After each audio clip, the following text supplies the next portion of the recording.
ঘরে যদি আলু আর আটা থাকে তাহলে তো কোনো কথাই নাই। আর আলু দিয়ে এই যাবৎ যত প্রকারের নাস্তা তৈরি করেছি প্রতিটা নাস্তাই খেতে ছিল অনেক বেশি মজা। এতটা মজা অন্য কোনো সবজি দিয়ে তৈরি করলে এর স্বাদ পাওয়া যায় না। নাস্তা তৈরি করার জন্য এখানে আমি 1 কাপ পরিমাণ আটা নিয়েছি। এখানে আটার পরিবর্তে আপনারা ময়দা দিয়েও এই নাস্তাটি তৈরি করে নিতে পারেন। স্বাদ মতন লবণ দিয়েছি, চায়ের চামচের হাফ চামচ পরিমাণ চিনি দিয়েছি। প্রথমে আটার সাথে চিনি লবণ ভালো করে মিশিয়ে নিয়েছি। এরপরে এখানে অল্প অল্প করে পানি দিয়ে ডোটাকে মাখিয়ে নিয়েছি। তা প্রায় 1 মিনিটের মতন এভাবে আমি ডোটাকে ভালো করে মতে নিয়েছি। এখন আমি রেস্টে রেখে দিব। আলু দিয়ে নাস্তাটি তৈরি করার জন্য অফ ক্যামেরায় আমি আলু সিদ্ধ করে নিয়েছি। এখন আমি খোসাগুলো ফেলে দিচ্ছি। যে সকল ভাই বোনেরা ভিডিওটা দেখছেন, আজকের এই আলু আটা দিয়ে নাস্তার রেসিপিটি যদি আপনাদের কাছে ভালো লেগে থাকে, ভাই বোনেরা একটা লাইক দিয়ে দিবেন। আর আশা করি সবাই ফুল ভিডিওর সাথেই থাকবেন, কেউ মাঝ বরাবর এসে চলে যাবেন না। প্লিজ আপনারা ফুল ভিডিওটি দেখবেন। এখন আমি সিদ্ধ আলুগুলো গ্রেটার দিয়ে গ্রেট করে নিচ্ছি। আর এই নাস্তাটি তৈরি করার জন্য অবশ্যই আলুগুলো এভাবে গ্রেটার দিয়ে গ্রেট করে নিতে হবে। তবে আপনারা চাইলে এখানে ম্যাশার দিয়ে ভালো করে ম্যাশ করেও নিতে পারেন। পরিমাণ মতন লবণ দিয়ে দিচ্ছি। একটা ম্যাগি মশলার পুরোটাই দিয়ে দিচ্ছি। হাতের কাছে যদি ম্যাগি মশলা না থাকে সেক্ষেত্রে নুডলসের মশলা থাকলে সেটাও দিয়ে দিতে পারেন, অথবা গরম মশলা দিয়েও এই নাস্তাটি তৈরি করে নিতে পারেন, সম্পূর্ণ আপনাদের নিজেদের পছন্দ মতন। আর এখানে আমি দিয়েছি ঝালের জন্য চিলি ফ্লেক্স। এতে করে এই শুকনা মরিচ ভাজার খুব সুন্দর একটা গন্ধ আসবে। আপনাদের হাতের কাছে যদি না থাকে সেক্ষেত্রে এখানে লাল মরিচের গুঁড়োটাও দিয়ে দিতে পারেন। তবে আলুতে একটু ঝাল বেশি হলে খেতে কিন্তু বেশ মজা হয়, তাই এখানে আমি একটু ঝালের পরিমাণটা একটু বেশি করে দিয়েছি। এখানে আমি কোনো ধইনা জিরার গুঁড়ো বা গরম মশলা অন্য কোনো মশলা ব্যবহার করব না। হাত দিয়ে ভালো করে মিশিয়ে এক সাইড করে রেখে দিয়েছি। 10 মিনিট পরে ফিরে আসলাম। রেস্টে রাখার আটার ডো থেকে 2টি লেচি কেটে নিয়েছি।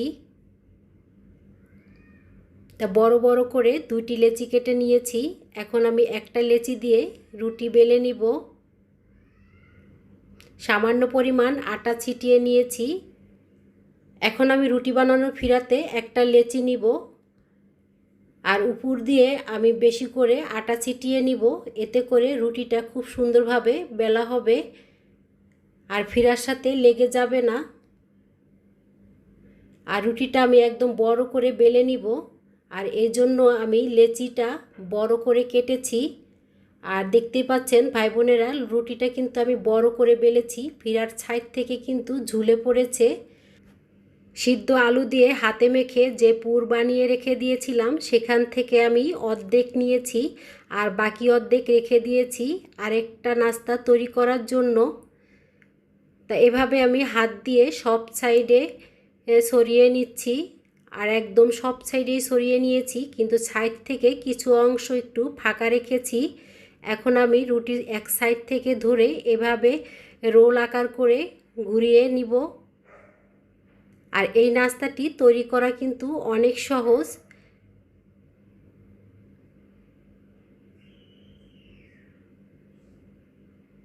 এই তো খুব সুন্দরভাবে আমি রোল আকার করে বানিয়ে নিয়েছি। এখন একটু হালকা করে হাত দিয়ে ঘুরিয়ে নিচ্ছি।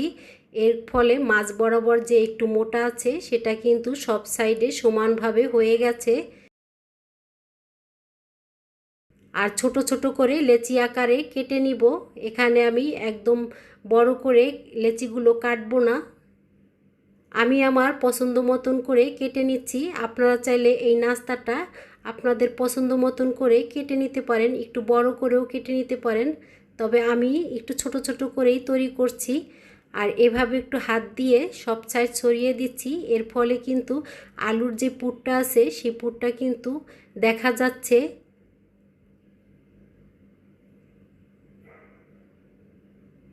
তো এই সেমভাবেই আমি প্রতিটা লেচি একটু হাত দিয়ে এই সাইড থেকে ঘুরিয়ে নিচ্ছি রুটিটা। এর ফলে কিন্তু আলুর পুরটা খুব সুন্দরভাবে বের হয়ে আসছে। আর এই লেচিটাও কিন্তু আকারে একটু বড় হয়েছে। সামান্য পরিমাণ আটা উপরে ছিটিয়ে একটু হাত দিয়ে ঠেসে দিয়েছি। এভাবে আমি আলুর পুর ভরা লেচিগুলো তৈরি করে এক সাইড করে রেখে দিলাম। আর দেখতেই পাচ্ছেন ভাই বোনেরা, 1 কাপ আটা দিয়ে অনেকগুলো নাস্তা তৈরি হবে। বাটিতে একটা ডিম ভেঙে নিয়েছি, পরিমাণ মতন লবণ দিয়েছি, আর কুচানো বরবটি আর গাজর দিয়েছি। এতে করে দেখতে একটু কালারফুল হবে। এটা সম্পূর্ণ অপশনাল, এখানে আপনারা চাইলে ধনেপাতাও দিয়ে দিতে পারেন। ঝালের জন্য চিলি ফ্লেক্স দিয়েছি পরিমাণ মতন। ঝালটা যে যেরকম খাবেন সেই পরিমাণ অনুযায়ী দিয়ে দিবেন। তবে আলু আটা দিয়ে তৈরির নাস্তাগুলো একটু ঝাল ঝাল হলে খেতে বেশ ভালো লাগে। তো ভালো করে মিশিয়ে নিয়েছি। এখন এখানে আমি দিয়েছি 1 টেবিল চামচ পরিমাণ সাদা তিল। আর এটা সম্পূর্ণ আমার নিজের পছন্দ মতন দিয়েছি। আপনাদের যদি ভালো না লাগে সেক্ষেত্রে এটা স্কিপ করতে পারেন। তবে সাদা তিলের খুব সুন্দর একটা কিন্তু ভাজার পরে গন্ধ আসে, আর সেই গন্ধটা কিন্তু বেশ ভালো লাগে। যার কাছে ভালো লাগে সে দিবেন, আর যার কাছে ভালো না লাগে সে শুধু এভাবে ডিম মাখিয়ে তারপরে নাস্তাটা ভেজে নিতে পারেন। তা পর্যাপ্ত পরিমাণ তেল আমি কড়াইতে দিয়েছি। তেলটা যখন গরম হয়েছে তখন এভাবে আমি কাঁটা চামচ দিয়ে একটা একটা করে নাস্তা তেলে ছেড়ে দিচ্ছি। তা এক সাইড ভাজা হলে নাস্তাগুলো আমি অপর সাইড ভাজার জন্য এভাবে আমি উল্টায় দিচ্ছি। আর অপর সাইডে কিন্তু খুব সুন্দর একটা কালার আসছে।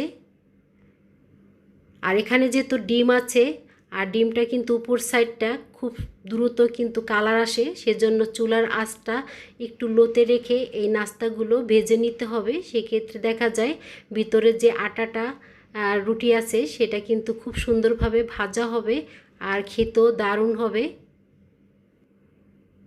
এভাবে আমি কাঁটা চামচ দিয়ে উল্টিয়ে পাল্টিয়ে দোনো সাইড খুব সুন্দরভাবে ভেজে নিচ্ছি। আর দেখতেই পাচ্ছেন ভাই বোনেরা, উপর সাইডটা কিন্তু খুব সুন্দর একটা কালার আসছে, আর নাস্তাগুলো খুব সুন্দরভাবে ভাজা হয়েছে। এখন আমি তেলের থেকে তুলে নিচ্ছি। আর এই নাস্তাগুলো খেতেও কিন্তু দারুণ লাগে। সবচেয়ে মজার কথা হলো এই নাস্তাগুলো গরম গরম খেতে বেশি ভালো লাগে। যে সকল ভাই বোনেরা এখন পর্যন্ত সাথে আছেন তাদেরকে অনেক অনেক ধন্যবাদ জানাচ্ছি। তবে আপনারা চেষ্টা করবেন গরম গরম খেতে, আর দেখবেন এর যে কি মজা। একবার খেলে দ্বিতীয়বার এই নাস্তাটা তৈরি করতে যাবেন। আজকের রেসিপিটি ভালো লাগলে চ্যানেলটি সাবস্ক্রাইব করে চ্যানেলের পাশে থেকে যেতে পারেন।